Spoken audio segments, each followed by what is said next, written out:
biglain natin. Wala na, okay na siya. Audio Jungle.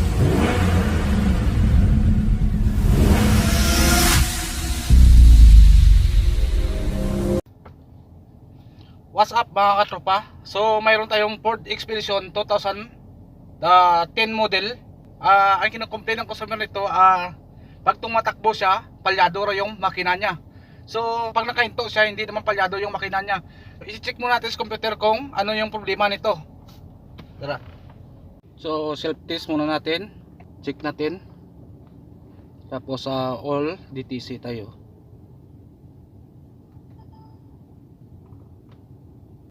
Mga katropa, ito yung trouble code nya.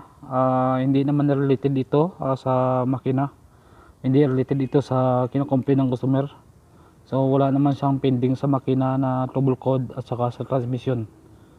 So mga katropa, i-route muna natin. Titingnan natin yung saang cylinder ng babagsak.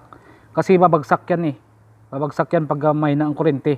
So titingnan natin kung anong cylinder yung babagsak. Wala naman siyang trouble code, so dito natin malalaman kung alin cylinder ang palyado. Yan, so biglain ko apak yung accelerator. So babagsak yung kuryente. So may problema to, kailangan palitan ng spark plug. Tune up. So mga katropa, tanggalin muna natin yung spark plug nito. Tigas. But medyo matagal-tagal na rin ako hindi nakapagtanggal ng mga sensor kasi meron na kasi akong kasama ako siyang tanggal ngayon eh, medyo masakit katawan ko, naghahanap ng trabaho, so ako magkatanggal ngayon. Di ba naman niya, hanginan mo natin kasi maraming buhangin para pagtanggal natin yung spark plug hindi papasok yung buhangin dito sa cylinder head or sa piston.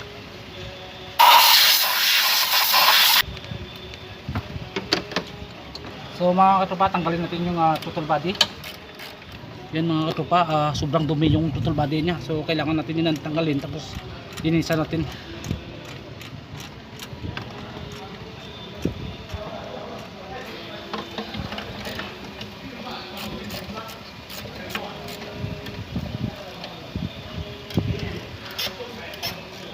So mga katropa, tingnan yung throttle body na sobrang dumi ito.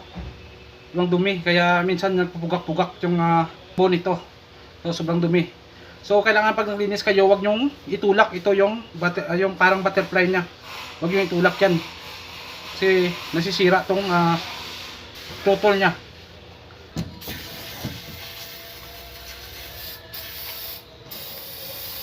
So babad natin mga 15 minutes o 10 minutes matanggal na itong itim nitong dumi nito. Tapos linisan natin. So mga katropa, tanggal na to. So linisan natin. Basta tandaan nyo po mga katropa, huwag nyo kalimutan, huwag nyo itulak itong butterfly nya kasi nasisira ito.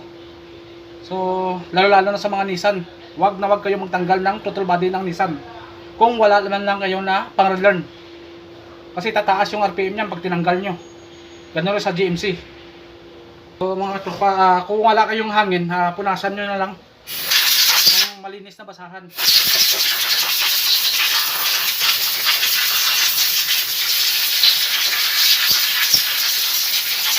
So mga katropa, malinis na siya. So ikabit natin to. Mga katropa, ikabit natin to. Linisan muna natin ito. Ikabit natin to. Mga katropa, balik natin yung tornilyo. So mga katropa, na-clean injector natin. So ikabit natin yung spark plug dito na bago. I-check natin yung gap. Okay naman yung gap niya mga katropa. Okay.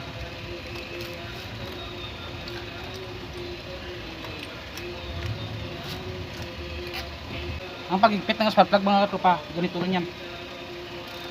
Huwag nyo masyadong higpitan.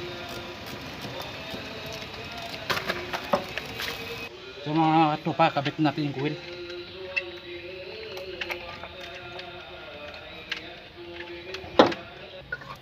Mga katropa, i-start natin yung makina. Start!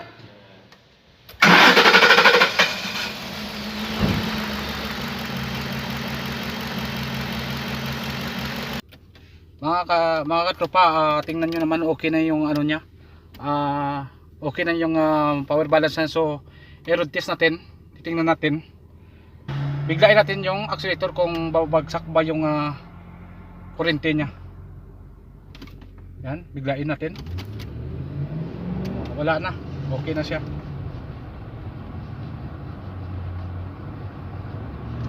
Okay na natin takbo niya. Wala nang palyado, hindi na palyado ang mga tropa. Hindi tulad dati na pag bigla mo accelerator, talagang nanginginig siya.